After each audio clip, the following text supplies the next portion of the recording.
윤석열 무기징역 선고 443일의 끝. 그리고 우리가 알아야 할 것. 지난 2월 19일 오후 3시 서울중앙지방법원 법정에서 판사가 입을 열었습니다. 피고인 윤석열을 무기징역에 처한다. 대한민국 헌정 사상 현직 대통령이 내란 우두머리로 기소되어 1심에서 무기징역을 선고받은 건 이번이 처음입니다. 443일 전 그 밤을 기억하십니까? 2024년 12월 3일 갑자기 TV 화면에 등장한 비상계엄 선포. 그 밤 이후 우리나라가 어떻게 흘러왔는지, 오늘 이 판결이 앞으로 어떤 의미를 갖는지 차분하게 짚어드리겠습니다. 끝까지 보시면 이 판결 이후 우리 일상에 실제로 달라지는 것이 무엇인지 명확히 아실 수 있습니다. 2026년 2월 19일 서울중앙지방법원은 내란 우두머리 혐의로 기소된 윤석열 전 대통령에게 무기징역을 선고했습니다. 재판부는 판결문에서 이렇게 밝혔습니다. 피고인은 민주주의의 핵심 가치와 근본을 훼손했다. 이 선고는 2024년 12월 3일 비상계엄 선포로부터 443일 만에 나온 1심 결과입니다. 현재 판결은 1심이므로 항소심과 대법원 판결이 남아있습니다. 이 부분은 뒤에서 자세히 설명드리겠습니다. 청와대는 특별한 입장이 없다고 했고 국민의힘은 공식 입장 발표를 하지 않기로 했습니다. 여기서 한 가지 궁금증이 생깁니다. 무기징역이 선고됐는데 왜 여당은 아무 말도 하지 않는 걸까요? 이 침묵이 의미하는 바가 무엇인지 잠시 후 짚어드리겠습니다. 지금 이 판결을 가장 무겁게 받아들이는 분들은 사실 50대 70대 세대일 수 있습니다. 1980년대 군사 독재 시절을 몸으로 겪으신 분들, 민주화 운동을 거리에서 직접 보신 분들, 그리고 그 이후 수십 년 동안 이런 일은 다시는 없을 거라 믿어왔던 분들. 그런데 2024년 12월 3일 밤 그 믿음이 흔들리는 장면을 다시 TV에서 보셨습니다. 비상계엄, 국회 봉쇄 시도, 군 병력 투입, 이 단어들이 뉴스에 등장하는 걸 보면서 많은 분들이 설마가 결국이 되는 경험을 하셨을 겁니다. 오늘 이 판결은 단순히 한 사람에 대한 형사처벌이 아닙니다. 대한민국 민주주의가 어디까지 왔는지를 보여주는 기록입니다. 시간을 다시 2024년 12월 3일로 되돌려 보겠습니다. 그날 밤 10시 23분 윤 전 대통령은 전국에 비상계엄을 선포했습니다. 이유는 반국가 세력을 척결하기 위함이었습니다. 군 병력이 국회에 투입되려 했고 국회의원들은 담장을 넘어 본청으로 들어갔습니다. 그리고 자정을 넘긴 새벽 국회는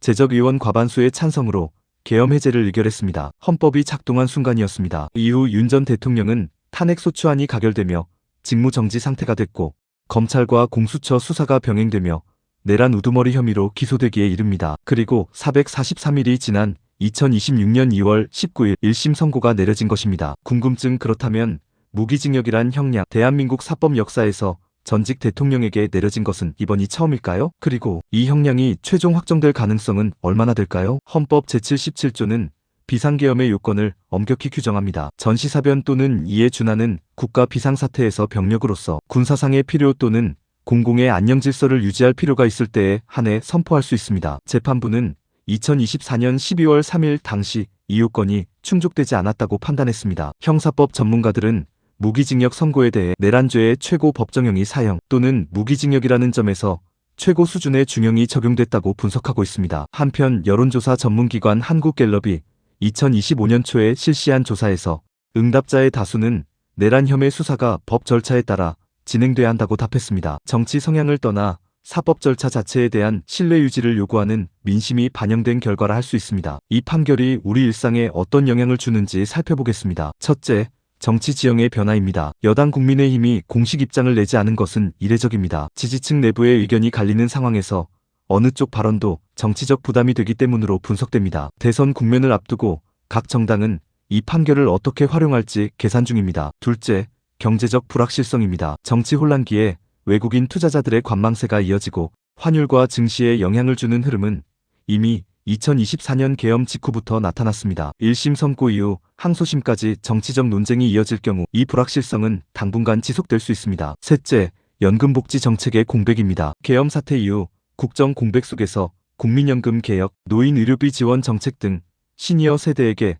직접적인 영향을 주는 정책 논의가 지연되고 있습니다. 이 판결 이후 전국이 안정될수록 이러한 논의가 재개될 가능성이 높습니다. 이번 판결을 둘러싸고 다양한 시각이 존재합니다. 판결을 지지하는 입장은 헌법 질서를 수호한 사법부의 정당한 결정이라고 봅니다. 민주주의를 위협한 행위에 상응하는 처벌이 이루어졌다는 것입니다. 반론도 있습니다. 일부에서는 수사 과정의 절차적 적법성 문제, 재판의 정치적 독립성 문제를 제기합니다. 항소심에서 다르게 판단될 수 있다는 주장도 있습니다. 사법부 판결에 대해 정치적 해석을 더 씌우는 것 자체가 사법 신뢰를 훼손한다는 지적도 있습니다. 궁금증. 항소심과 대법원까지 가면 형량이 바뀔 수 있을까요? 그리고 최종 확정까지는 얼마나 걸릴까요? 중요한 건 이 판결이 1심이라는 사실입니다. 피고 측이 항소할 경우 2심, 3심 절차가 남아 있습니다. 대한민국 사법체계에서 형사사건의 최종 확정은 대법원 판결이고 통상적으로 수년이 소요될 수 있습니다. 앞으로 주목해야 할 세 가지 흐름이 있습니다. 하나, 항소심 일정입니다. 피고 측의 항소 여부와 시기에 따라 정치 일정 전반에 영향을 줄 수 있습니다. 둘, 대선 국면과의 교차입니다. 이 사건은 차기 대선 구도와 맞물려 각 정치 세력의 입장을 재편하는 변수가 될 것입니다. 어떤 후보가 이 판결을 어떻게 다루느냐가 유권자 판단의 중요한 기준이 될 수 있습니다. 셋, 제도 개혁 논의입니다. 비상계엄의 요건과 절차를 더 명확히 하는 헌법 또는 법률 개정 논의가 정치권 일부에서 제기되고 있습니다. 이 논의가 실제 입법으로 이어질지 주목됩니다. 이 판결을 보시면서 어떤 생각이 드셨습니까? 이게 진짜 민주주의가 작동한 것이다라고 느끼셨습니까? 아니면 아직 갈 길이 멀다고 생각하셨습니까? 혹은 정치 얘기는 이제 지겹다고 느끼시는 분도 계실 겁니다. 어떤 생각이든 댓글로 남겨주십시오. 찬반 없이 여러분이 직접 겪어오신 이 나라의 역사 속에서 오늘 이 판결이 어떻게 느껴지는지 들려주시면 됩니다. 구독과 좋아요는 이런 뉴스를 더 많은 분들께 전달하는데 실질적인 도움이 됩니다. 무기징역 443일 만에 내려진 이 결론이 끝이 아닙니다. 항소심이 남았고 정치 지형이 흔들리고 있고 연금과 복지 논의는 멈춰 있습니다. 결국 그 피해는 어디로 향합니까?